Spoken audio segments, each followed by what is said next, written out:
안녕하세요, 한창원 변호사입니다. 오늘 말씀드릴 내용은 이혼 변호사의 우주 최강 말싸움입니다.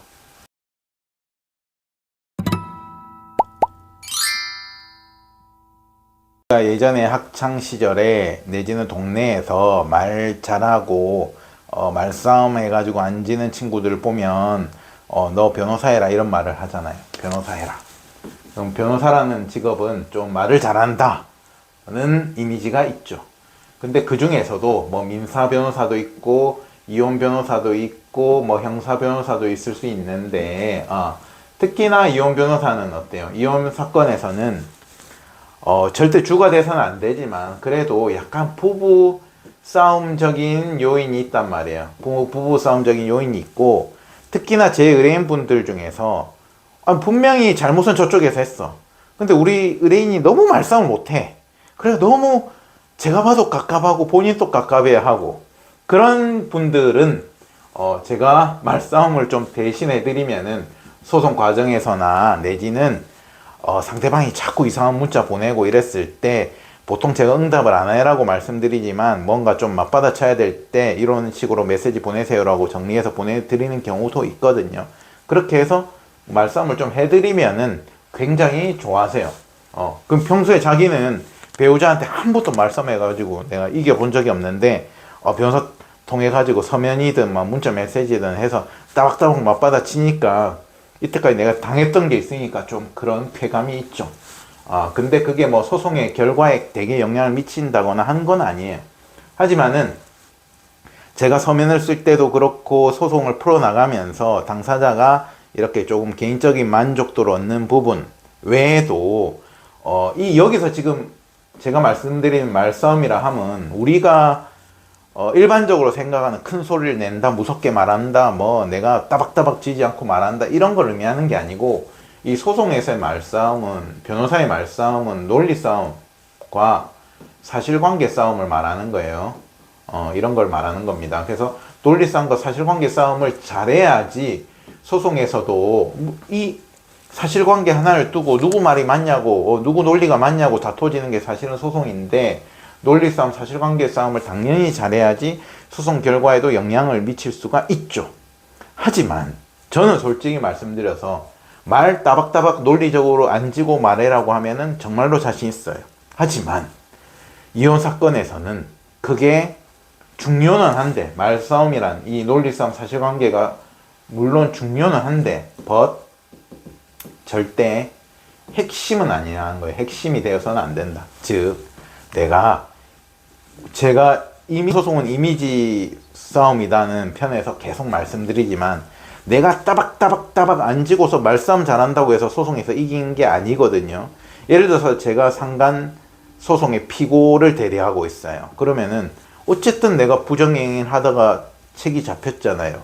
근데 그래도 우리 의뢰인 입장에서 할 말은 있지. 그 전부터 뭐 관계가 나빴다든지 뭐 부부 관계를 거부했다든지 나도 할 말은 많아.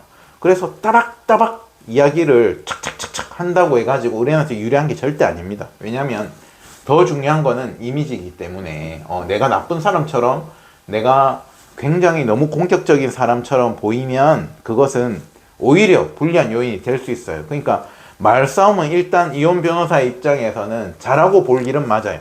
못하는 것보다는 이혼 변호사가 말싸움을 잘하는 것은 굉장히 유리할 수 있어요. 하지만은 말싸움을 저는 자신 있지만 그것을 소송 과정에서 따박따박 그 반론을 해나갈 때 수위 조절을 굉장히 잘해야 돼요. 강약 조절을 잘해야 돼요. 이거를 판사님이 우리를 바라보는 이미지를 생각하지 않고 상대방과 진짜 부부싸움 생각만 하고 상대방이 말을 이겨야겠다는 관점에만 잡혀가지고 따박따박 말싸움만 해대다가는 결국에는 판결은 오히려 불리하게 나올 수 있는 거예요. 그러니까 우리 의뢰인의 이미지가 제가 맡고 있는 사건의 이미지가 더 중요하다. 이 이미지를 해치지 않는 내지는 더 이미지를 보완하는 수준에서 말싸움을 잘해야 되는 거지. 그죠?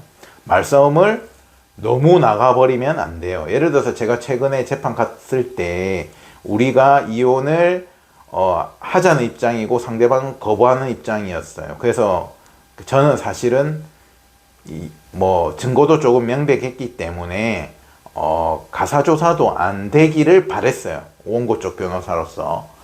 그런데 재판 와가지고 상대방 변호사가 온갖 거짓말을 해대면서 가사조사를 해야겠다는 식으로 이야기를 막 했어요. 근데 그쪽에서 주장하는 내용에 대해서는 이미 제가 서면으로 다 반론이 돼 있었거든요. 그랬는데 판사님이 가사조사를 그래도 하세요라고 했단 말이에요. 그때 제가 이거를 말을 따박따박 맞받아 치는 것이 좋은가, 판사님한테 그게 아니고 가사조사 안 해야 됩니다 라고 서면에 있던 논리를 다시 펼 필요가 없다고 생각해서 그냥 오케이 판사님 말을 존중합니다 하고 온 적이 있거든요.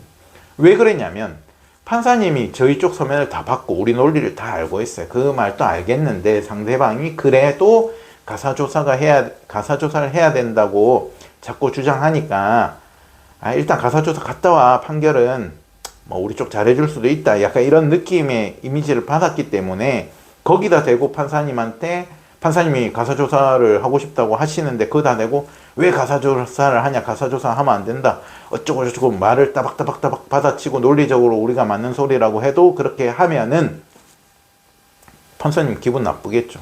그죠? 그렇기 때문에 제가 그때 상황에서는 말은 상대방이 소리를 한 그 말은 다 맞받아칠 수 있어도 그냥 조금 자중하고 넘어온 적이 있거든요. 그것도 어찌 보면은 소송을 풀어나갈 때 판사님이 제일 중요한 사람이기 때문에 우리가 그쪽에서 판결을 받아야 되기 때문에 그런 것들을 항상 생각을 하면서 말싸움을 할지 말지 어느 정도 수위를 해야 될지를 결정한다는 겁니다. 그리고 최근에 제가 또 말싸움한 사례를 하나 말씀을 드리면은 이런 거예요. 논리 싸움이라는 게 어떤 거냐. 예를 들어서 양육권 분쟁이 있어요. 양육권. A와 B가 양육권 분쟁을 합니다. 근데 지금 현재 별거 중이고 I는 B한테 있어요.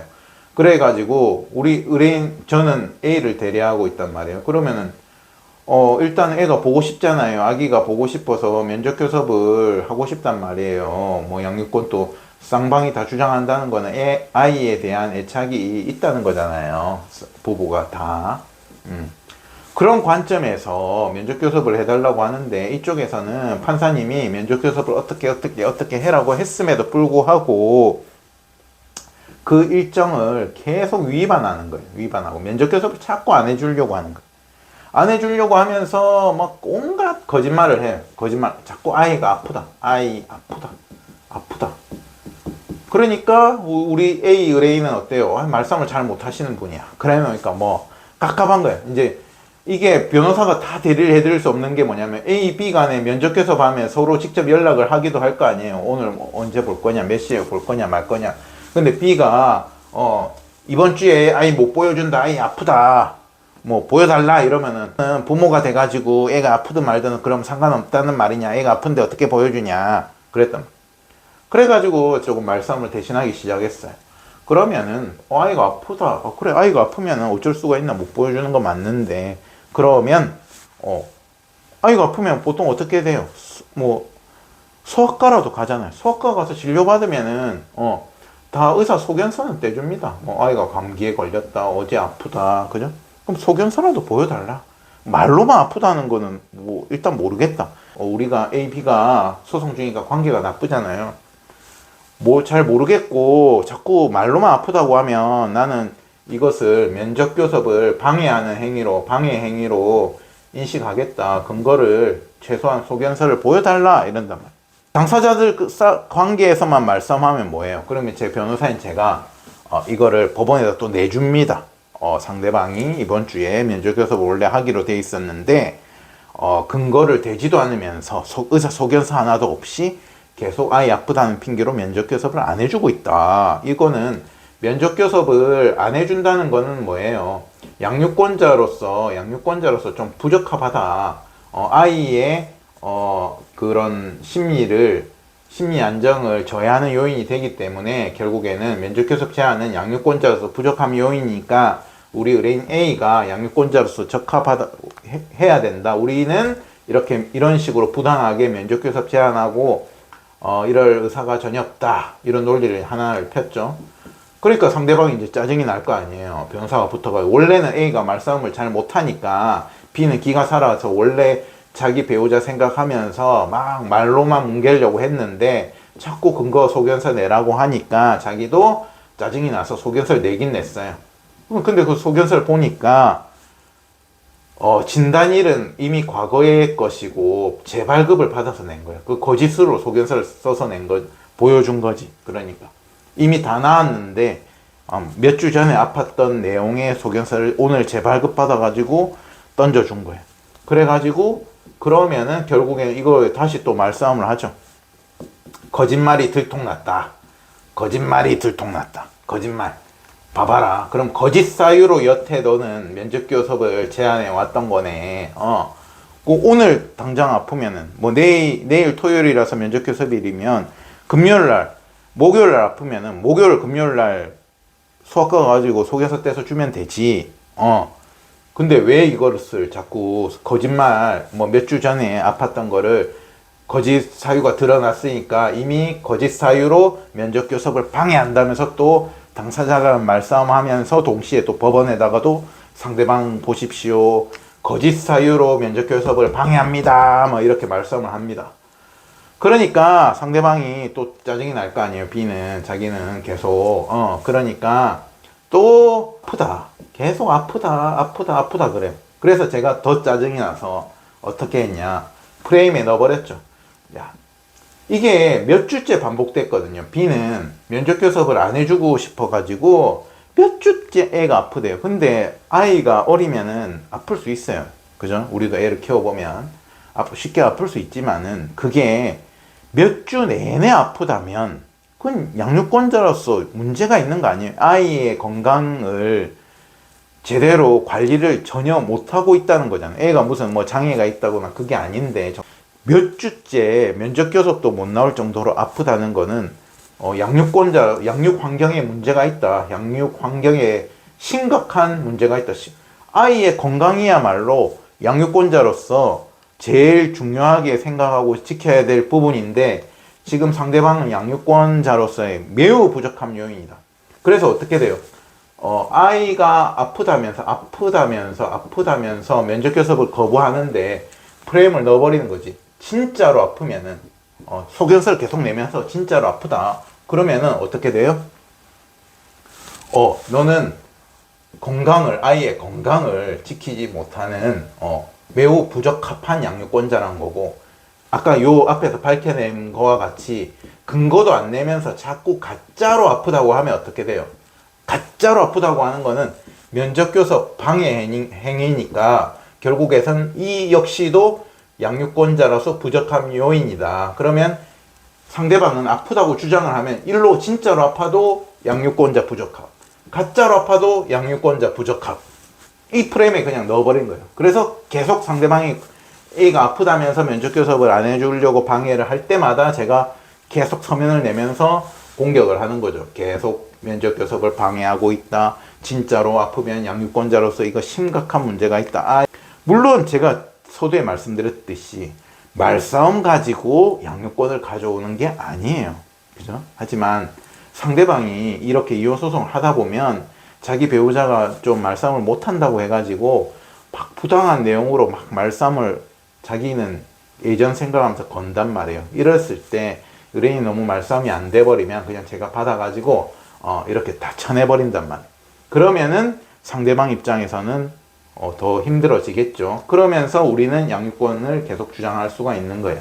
어느 정도는 말싸움은 중요하다. 하지만은 제가 계속 말씀드리지만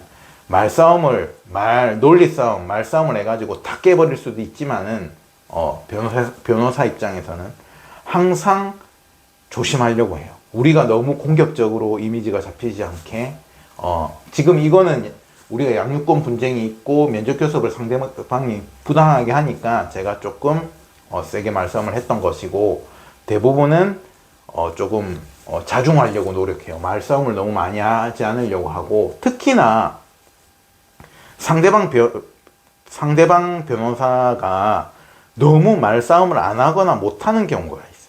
근데 저 같은 경우에는 그런 사건일수록 말싸움을 굉장히 조심합니다.